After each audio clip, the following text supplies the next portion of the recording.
इमली तला यानी इमली का वृक्ष या इमली घाट, एक लौता इमली का वृक्ष पूरे ब्रज के अंदर। इसके पीछे की कथा क्या है, आज हम वो चर्चा करने वाले हैं। Rolling and action.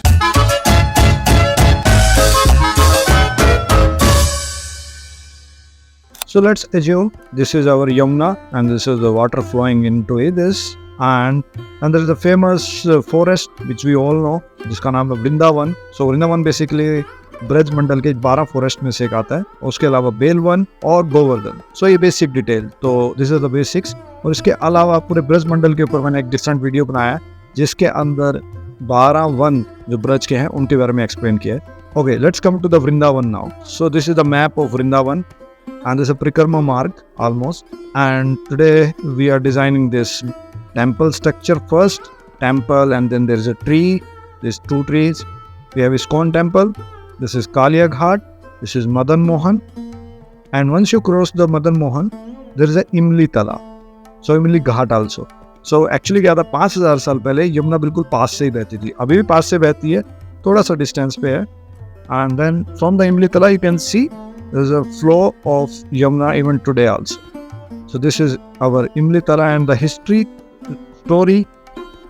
story and the history of Imli Tala basically lies 5000 years back also, 500 years back as well, 150 years back, or even till today also. Many things are going.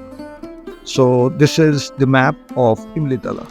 तो 5000 साल पहले यमुना यहीं पर बहती थी, इमली तला के बिल्कुल सामने, इस वृक्ष के सामने। तो आज की वीडियो के अंदर हम चर्चा करने वाले हैं कि आज से 5000 साल पहले यहाँ पे क्या हुआ था, जब राधा कृष्ण खुद थे यहाँ पे, और जब राधा कृष्ण मिल करके चैतन्य महाप्रभु की तरह आते हैं तब यहाँ पे क्या होता है, वो भी हम चर्चा करेंगे। और गौड़ीय वैष्णव संप्रदाय के आचार्य, one of the main acharyas Srila Bhakti Siddhanta Saraswati Thakur ने यहाँ पे क्या किया, इसके बारे में चर्चा करेंगे। और आज भी यहाँ पे क्या होता है, आज भी यहाँ पे क्या चल रहा है, तो ये सारी चीज़ें आज हम इस वीडियो के अंदर डिस्कशन करने वाले हैं। So thank you very much everyone for coming for today's Darshan and कथा। हरि भक्तों की जय हो, हरि कथा की जय हो, हरि अनंत, हरि कथा अनंत। सब लोगों का स्वागत है 84 कोस परिक्रमा के अंदर, और आज हम आ गए हैं इस इमली तला वृक्ष के ऊपर। तो मेरा नाम रूपानुगा भक्तदास, जो भक्त पहली बार आए हैं सब लोगों का स्वागत है हमारे कथा और दर्शन के अंदर। आज हम इनके बारे में चर्चा करने वाले हैं, आप लोगों का दास, सखा, मित्र, दोस्त, जो भी आप सही समझे। So let's start. सो 5000 साल पहले जब राधा कृष्ण यहाँ पे लीलाएं कर रहे थे, भगवान ब्रज धाम को अवतरण करते हैं और यहाँ पे बहुत सारी लीलाएं करते हैं अपने गोप सखागण के साथ, गोपियों के साथ, नंद महाराज, यशोदा माई, ललिता, विशाखा, सब लोगों के साथ कुछ ना कुछ लीलाएं चल रही होती है। तो ये वृंदावन मेन फॉरेस्ट होता है। तो ब्रज के अंदर 12 वन हैं टोटल। इन 12 वनों की चर्चा हमने पहले भी की थी। तो वृंदावन उनमें से टॉप मोस्ट है, और वृंदावन का ये वाला जो पार्ट जो आज की डेट में यूपी गवर्नमेंट कहती है कि ओके ये वृंदावन है, exactly Vrindavan is been spreaded all over till Nandagaon, Barsana, Govardhan. All this section comes under Vrindavan also, even till Kosi. So this is Vrindavan. But nowadays we say okay we are going to Vrindavan, to the Mathura station से निकलने के बाद अगर हम यहाँ पे आते हैं तो कहते हैं कि हम यहाँ पे वृंदावन में आ गए। बट वृंदावन इससे बड़ा है एक्चुअली, उसके अंदर 12 उपवन भी आते थे। तो इसकी चर्चा हम बाद में कभी करेंगे डिटेल में, एग्जैक्टली ये कैसे काम करता है। But it's very interesting, very divine, very melodious. आप लोगों को बहुत बड़ा आनंद आएगा अगर इसकी डिटेल्स में हम डिस्कशन करेंगे। और जितना ज़्यादा हम इसके बारे में चर्चा करते हैं, वाह वाह वाह वाह, next level entertainment, spiritual entertainment, it really purifies the consciousness. So when Sharad Purnima raslila के बाद जब श्रीमती राधा रानी उस रासलीला को छोड़ देती हैं कुछ क्षणों के लिए, तो कृष्ण को बहुत विरह महसूस होता है, और कृष्ण की विरह को महसूस करते करते वो इस इमली वृक्ष के नीचे आते हैं। तो क्योंकि कृष्ण को पता था कि ये एक ऐसा वृक्ष है जहाँ पे राधा रानी अक्सर आते हैं, इसीलिए भगवान क्या करते हैं, इस वृक्ष के नीचे आकर के राधा रानी का वेट करते हैं, और राधा रानी का इतना स्मरण करते हैं कि उनको हर जगह राधा रानी दिखाई दे रही होती है। तो अब सामने यमुना बह रही है, यमुना के अंदर जैसे आप लोगों ने देखा होगा पानी के अंदर कुछ ना कुछ एंटी क्लॉकवाइज वाटर पूल्स बन जाते हैं, वर्ल पूल्स टाइप ऐसे बन जाते हैं। तो वर्ल पूल्स को देखने के बाद भी उनको लगता है कि अरे ये तो राधा रानी की आंखें हैं। तो राधा रानी को ढूंढने के लिए उसके अंदर चले जाते हैं, ढूंढते हैं, नहीं मिलता है तो वापस आ जाते हैं, और इतना स्मरण करते करते जो भगवान का श्याम रूप रंग जो है वो गोल्डन में कन्वर्ट हो जाता है, क्योंकि golden is the colour of Shrimati Radha Rani. So Radha Rani का जो रंग है वो तप्त कांचन के जैसा है, जैसे मेल्टेड गोल्ड होता है, सोना जैसे पिंगला होता है, वैसा रंग है। देन व्हाट हैपेंड, तो जब श्रीमती राधा रानी अपनी सखियों के साथ आती है तो दूर से जब श्रीमती राधा रानी देख रही होती है कि इस जगह को, कि जहाँ पे ऐसा कुछ बहुत सारी रोशनी कहीं से निकल रही है और भगवान भी एक कमल के रूप में बैठ जाते हैं, तो इतनी सारी जब रोशनी कहीं से निकल रही होती है तो राधा रानी बहुत अट्रैक्ट हो जाती है इस जगह से, कहते हैं ये क्या चीज़ है। और शास्त्र बताते हैं, आचार्य बताते हैं कि ये पहला क्षण था जब कभी राधा रानी को ऐसा फील हुआ कि मैं चेष्ट नहीं हूँ, मैं सती नहीं हूँ। तो ये अनचेस्ट वाली जो फीलिंग थी, ये पहली बार इस जगह को देख करके आती है। बट जब राधा रानी पास में जाती हैं तो देखते हैं कि अरे ये तो कृष्ण ही है।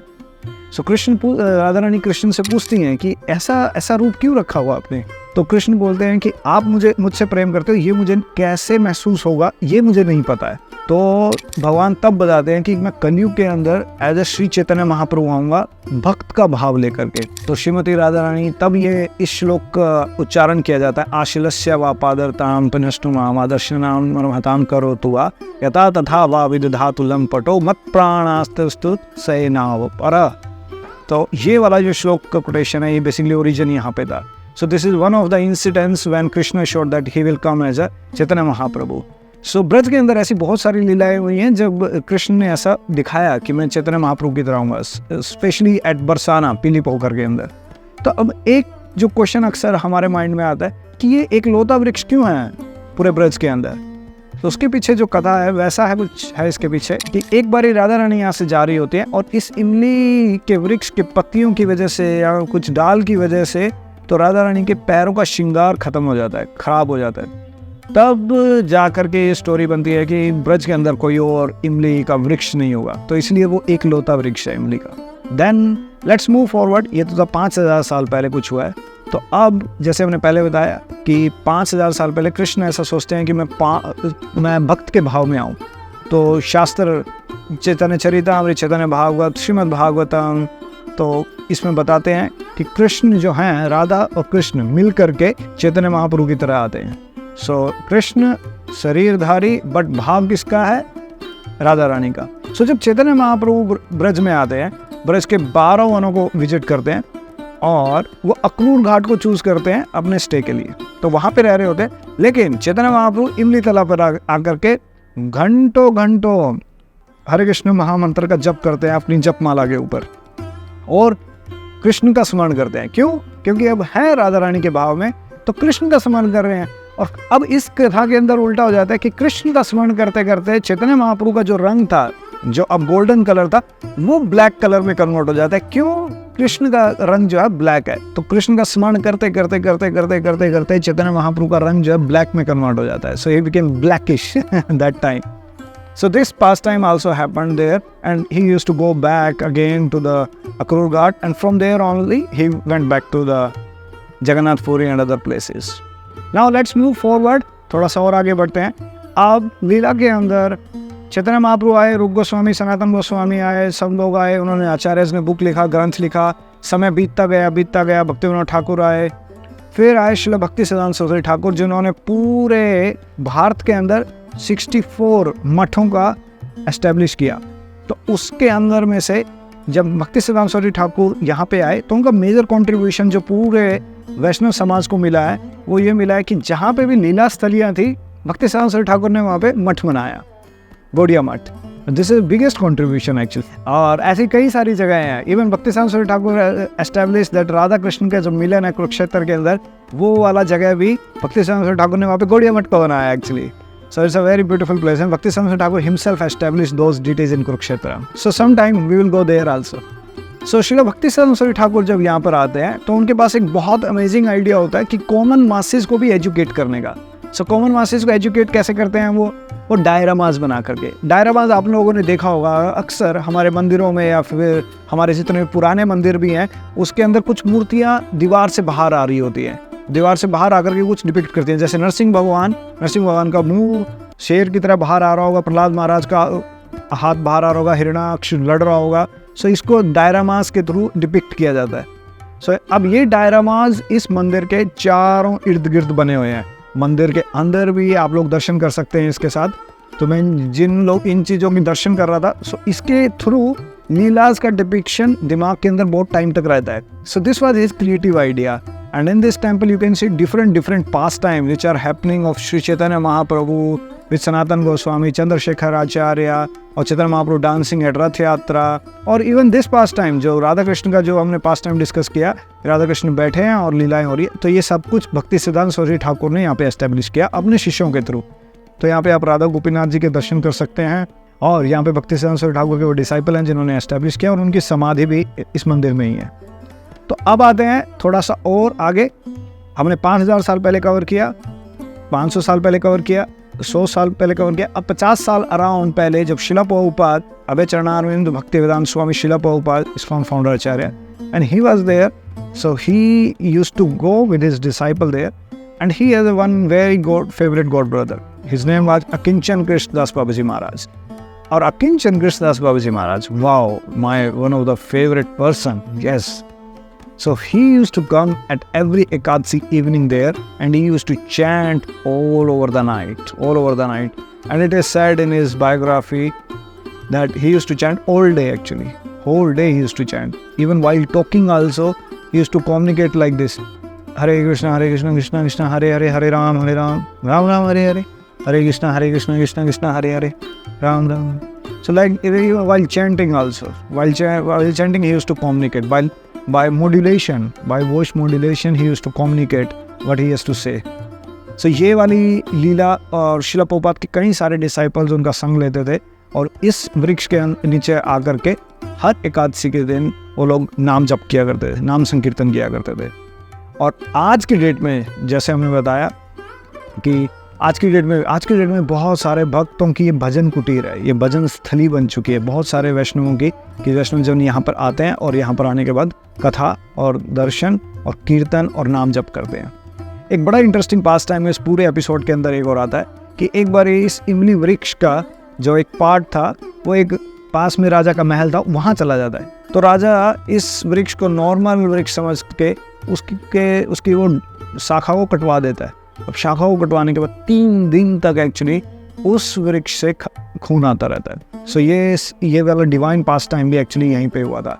अभी 90s के अंदर ये ओरिजिनल जो वृक्ष था ये तो चला जाता है because they had life, but उसकी एक शाखा को लगा करके दोबारा से जो अभी वृक्ष का आप दर्शन कर रहे हैं ये ओरिजिनल वृक्ष है. तो ये वाला जो वृक्ष आप अभी दर्शन कर रहे हैं it's one of the branches of the original, but original tree is still present there. जो आप दर्शन कर रहे हैं, जिसको आप देख पा रहे हैं, जिसकी मैं परिक्रमा कर रहा हूँ, सो ये वाला जो सेक्शन है ये ओरिजिनल है 5000 ईयर्स बैक एक्चुअली. सो ऐसा नहीं है कि किसी स्टोरी ने बता दिया है और ये शास्त्रों में लिखा था. इवन कि साइंटिस्ट भी यहाँ पे आए हैं और इन्होंने भी इनकी एज निकाली है इन ट्रीज की. सिमिलरली जैसे मैंने कालिया घाट वाला चर्चा किया था कथा एंड दर्शन में, सो उसके अंदर भी साइंटिस्ट ने आकर के इसको चेक किया कि अच्छा ये कितने पुराने हैं. एक्चुअली ये सारे 5000 साल पुराने हैं, maximum trees actually, all the trees. तो one of the important tree is this Imli Tala. सो आज की लीला और कथा दर्शन के अंदर इतना ही. हरि भक्तों की जय हो, 84 कोष परिक्रमा की जय हो. तो मिलते हैं अगली किसी स्थली के ऊपर. बहुत बहुत धन्यवाद. हरे कृष्णा.